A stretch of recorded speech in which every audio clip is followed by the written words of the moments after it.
Hace unos días tuiteaba una frase que a mí, personalmente, me daba más miedo la aparición del cisne negro en la obra de Tchaikovsky que en la mayoría de las películas de terror contemporáneas.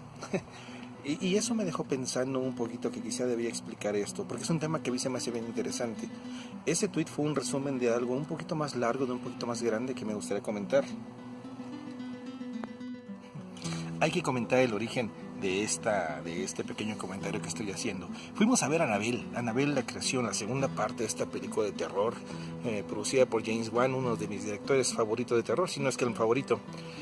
Y regresando a casa después de tan estresante experiencia, tuiteaba yo una frase que decía más o menos así: me provoca más miedo la aparición del cisne negro en la obra de Tchaikovsky que en la mayoría de las películas de terror contemporánea. Sí, estoy hablando del Lago de los Cisnes y estoy hablando de su antagonista. Ahora, necesito explicar qué significa esto. En el ballet aparece como uno de los personajes más interesantes del mismo, Odile, que es la bruja malvada, la antagonista de todos. Ella va a ser un elemento destructivo y negativo dentro del mismo, y aparece de manera, como siempre, como todos los antagonistas, majestuosa y de alguna manera maravillosa. Para irle dando contexto a todo esto, vamos a referirnos a un poeta, al poeta Juvenal, que escribió hace mucho tiempo una frase que viene a dar contexto a todo esto: rara avis in terris, ni croquis simila signo, lo cual en una traducción más o menos literal podría ser una ave rara en la tierra, tan parecida a un cisne negro. Desde los mismos comienzos de la historia registrada, jamás se había visto un cisne negro.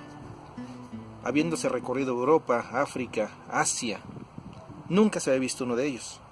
Por lo tanto, el cisne negro subrayaba el hecho de lo imposible, el hecho de lo que nunca iba a suceder o no era posible que sucediera.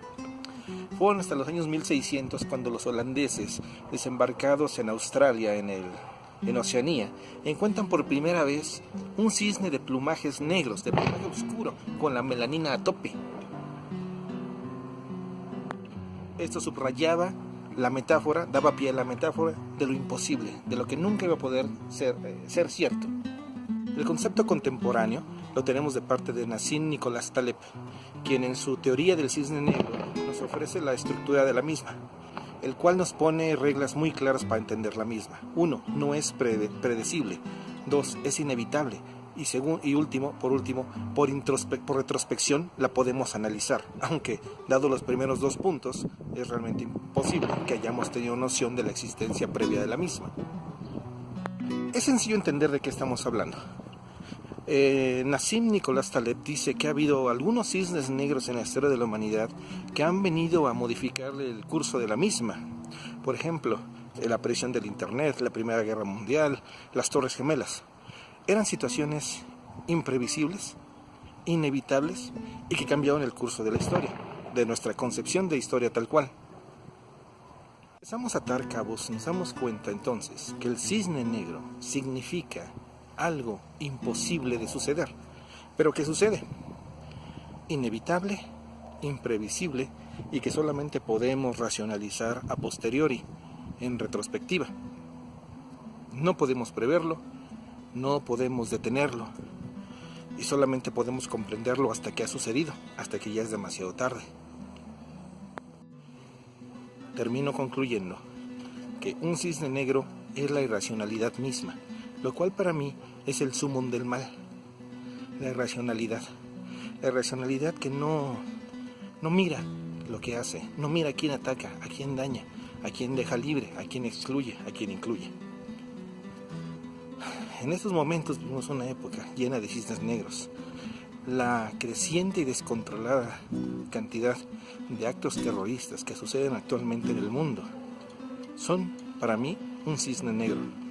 ¿Por qué?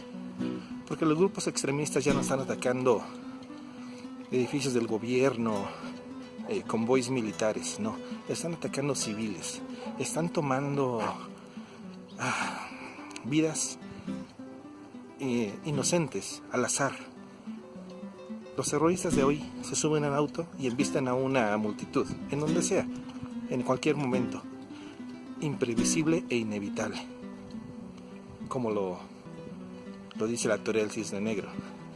Y de la misma manera, no miran a quién lo hacen, van en contra del grupo opositor, el cual es la otra mitad del mundo, Occidente, y no se tocan el corazón para hacerlo. Y nosotros, después del acto que no podemos ni prever ni evitar, lo único que hacemos y que lo único que nos queda, tonto y vano consuelo, es racionalizar el hecho y darnos cuenta de lo que está sucediendo una vez que ya ha sucedido. Desde el principio de los tiempos, esta irracionalidad ha sido el gran enemigo del hombre que piensa, del hombre que establece, que cuadricula, que subraya, porque esta irracionalidad es simplemente un acto divino, un acto de los dioses, un acto que no podemos contradecir, contra el cual no podemos hacer absolutamente nada. Vivimos una época de cisnes negros. Y a lo mejor me explayé un poquito en el comentario, pero después de haber regresado a ver una película de terror, terminé diciendo que la aparición del cisne negro en la obra de Tchaikovsky me daba más miedo que la mayoría de las películas contemporáneas de terror.